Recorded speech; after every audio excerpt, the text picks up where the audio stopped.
A couple years ago had a movie called When Dogs Fly that chronicled his adventure of base jumping with his dog.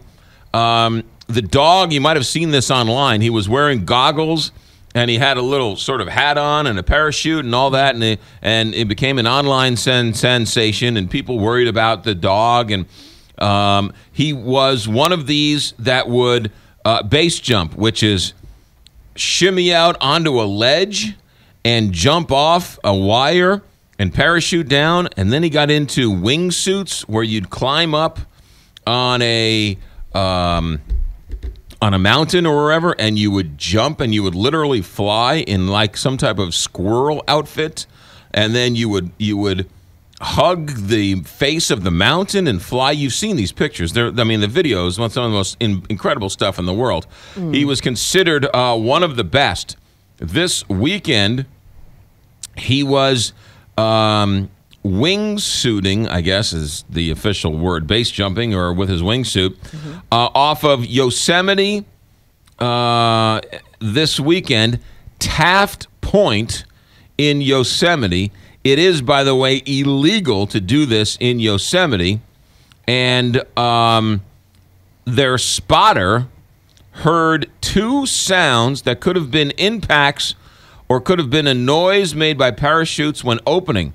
They followed standard protocols, first trying to reach them by radio with no luck, and then moving to the predetermined meeting place. They were optimistic, thinking the men might have been arrested. However, it turns out they sent out a search and rescue party, and Dean Potter and his partner, Graham Hunt, died while jumping off of the mountain with this wingsuit on. He is, you might not know the name, you've definitely seen his video.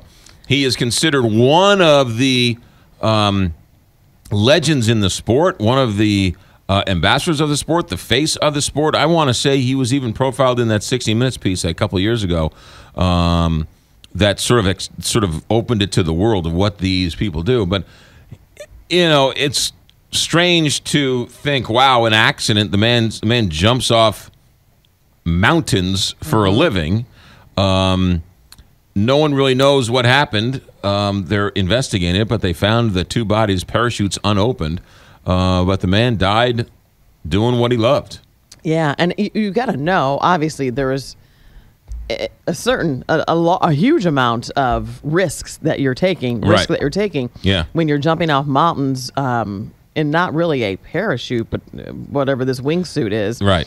And I'm looking at the video you were telling me about, and sometimes he did take his dog, and this time, yeah, a lot of people were critical of him because the dog was an unwilling participant in the whole thing. Well, yeah.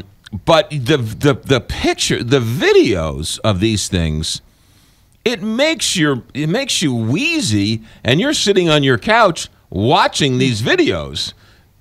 And then they put the GoPro on the guy's helmet, and you sort of see the view of this guy. Never in a million years would somebody actually purposely jump off of a building like this. No. But this is what this guy does. And over the weekend, something went horribly wrong. It was an accident, and he died. He was 43 years old, so it's sort of sad, very sad.